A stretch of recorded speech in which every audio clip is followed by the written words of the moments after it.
प्यारे बच्चों, आज हमारा टॉपिक है सेल।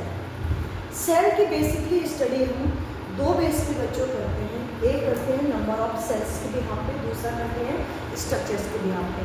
लेकिन उससे पहले बच्चों ये समझते हैं कि आखिर सेल है क्या। बच्चों, इस यूनिवर्स में चाहे यूनिसेलुलर ऑर्गेनिज्म हो चाहे मल्टी सेलुलर ऑर्गेनिज्म हो, सब किससे मिलकर बनता है बच्चों? सेल से मिलकर बनता है। तो अब हम बात करते हैं बच्चों कि हमने इसको जो दो कैटेगराइज में डिवाइड किया है, ये क्यों किया है। पहला हमारा डिवाइडेशन है नंबर ऑफ सेल। अगर बच्चों हम नंबर ऑफ सेल की बिहाफ पे स्टडी करते हैं तो हम पाते हैं कि दो तरह के ऑर्गेनिज्म होते हैं। पहला यूनिसेलुलर ऑर्गेनिज्म, जिसका एग्जांपल है बैक्टीरिया और अमीबा। दूसरा है इसका मल्टीसेलुलर ऑर्गेनिज्म, इसका एग्जांपल है प्लांट्स एंड एनिमल्स। एंड बच्चों, अगर हम इस सेल की स्टडी उसके स्ट्रक्चर के बिहाफ पे करते हैं तो हम पाते हैं ये भी दो तरह के होते हैं, एक प्रोकैरियोटिक ऑर्गेनिज्म और दूसरे यूकैरियोटिक ऑर्गेनिज्म। प्रोकैरियोटिक ऑर्गेनिज्म का एग्जांपल बैक्टीरिया और अमीबा होता है बच्चों, जबकि यूकैरियोटिक का example plants, human being and animals होते हैं।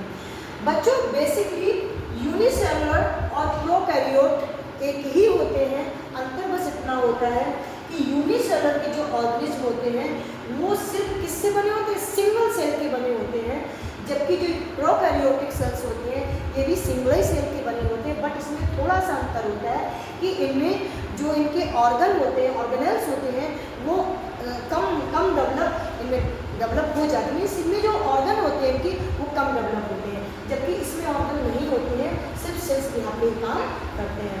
बच्चों, यदि हम बात करें मल्टीसेलुलर की, ये किसके इक्वल होता है? यूकैरियोटिक के इक्वल होता है। मल्टीसेलुलर में वन मोर सेल से मिलकर ऑर्गन बनता है, जबकि यूकैरियोटिक में बहुत सारे जो इनके ऑर्गन होते हैं ये फुल्ली डेवलप्ड होते हैं। अब बात आती है बच्चों कि ऑर्गन क्या होते हैं। ऑर्गन बच्चों, ऑर्गन बताने से पहले बच्चों थोड़ा सा फिगर ड्रॉ करेंगे। फिगर में हम आपको बताएंगे कौन सी सेल किसकी है। अगर हम बात करते हैं प्लांट सेल की, अभी हम पहले आपको सबसे पहले समझाएंगे यूकैरियोटिक सेल्स के बारे में। यूकैरियोटिक समझो या मल्टी सेलुलर समझो। अगर हम एग्जांपल अपना लेते हैं, ह्यूमन बीइंग का लेते हैं या प्लांट्स का लेते हैं, हम लोग या प्लांट्स भी वन मोर यानी करोड़ों की सेल्स से मिलके बनते हैं।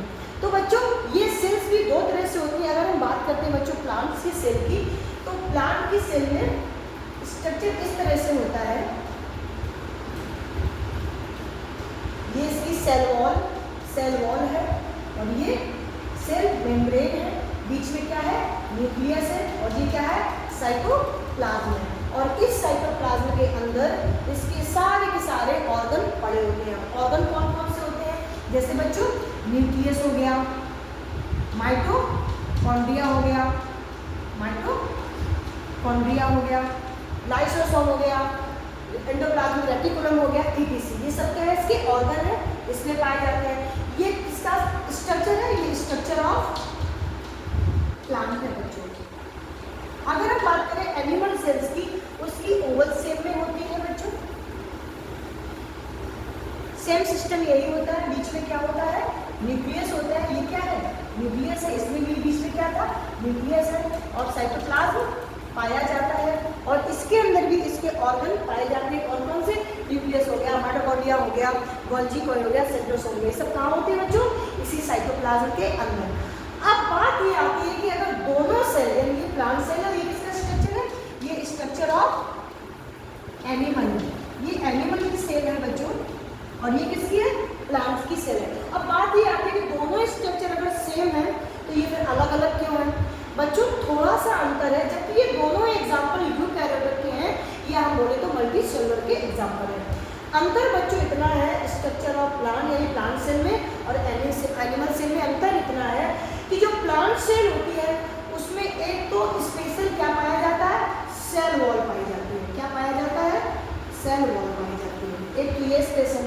दूसरा बच्चों, इसमें वैक्यूल पाए जाते हैं। बड़े बड़े क्या पाए जाते हैं? वैक्यूल पाए जाते हैं। दूसरा अंतर ये हो गया। और बच्चों तीसरा अंतर इसमें ये होता है, इसमें प्लास्टिड पाए जाते हैं। इसमें क्या पाए जाते हैं? प्लास्टिड पाए जाते हैं। इसमें क्या पाए जाते हैं? प्लास्टिड पाए जाते हैं। क्या क्या बताया मैंने? प्लांट सेल में सेल वॉल पाई जाती है, वैक्यूल पाई जाती है और प्लास्टिड पाए जाते हैं। इसके साथ साथ इसमें nucleus, mitochondria mitochondria, endoplasmic reticulum, Golgi coil, centrosome, ये ऑर्गन भी पाए जाते हैं। अभी अभी मैंने बताया कि न्यूक्लियस, माइटोकॉन्ड्रिया, गोल्जी कॉइल तो इसमें भी पाए जाते हैं, लेकिन अंतर किससे बनता है? ओनली 3 जो ऑर्गन हैं, कौन कौन? वैक्यूल, प्लास्टिड और सेल वॉल, ये प्लांट सेल में नहीं पाए जाते हैं। प्लांट सेल में ये अलग चीजें हैं एनिमल से, यही 3 स्ट्रक्चर एनिमल सेल से प्लांट सेल को अलग करते हैं, कौन कौन? वैक्यूल, प्लास्टिड और सेल वॉल। जबकि एनिमल सेल में क्या होता है? एनिमल सेल में पाई जाती है सेल मेम्ब्रेन। क्या पाई जाती है? सेल मेम्ब्रेन, इसको हम प्लाज्मा मेम्ब्रेन कहते हैं। और बाकी इन तीनों को छोड़ के, वैक्यूल, प्लास्टिड, सेल वॉल को छोड़ के बाकी सेम टू सेम इसमें पाए जाते हैं, जैसे nucleus, mitochondria, Golgi coil, centrosome, lysosome, ये सब इसमें पाया जाता है। तो बच्चों आगे का और भी जो इसमें डिटेल है वो बच्चों हम देखेंगे नेक्स्ट एपिसोड में। आज के लिए इतना ही। आई होप कि आपको थोड़ी सी जानकारी अच्छी लगी होगी। अगर बच्चों आपको थोड़ी सी जानकारी मेरे द्वारा जो दी गई अच्छी लगी हो कि किस तरह से हम कैटेगराइज करते हैं, नंबर ऑफ सेल्स पे क्या होता है, स्ट्रक्चर की बेस पे क्या होता है। एक्चुअली बच्चों इसमें बच्चों को बहुत कन्फ्यूजन होता है कि कब हम यूनिसेलुलर और कब मल्टीसेलुलर बोलेंगे और कब हम यूनिसेलुलर और मल्टीसेलुलर बोलेंगे और कब हम प्रोकैरियोटिक और यूकैरियोटिक बोलेंगे। तो जब नंबर ऑफ सेल्स की बात हो तब हम यूनिसेलुलर और मल्टीसेलुलर बोलेंगे, जब स्ट्रक्चर की बात हो तब प्रोकैरियोटिक और यूकैरियोटिक बोलेंगे। आई होप बच्चों आपको अच्छा लगा होगा, आप कुछ सीखे होंगे। Thank you for watching. Thank you.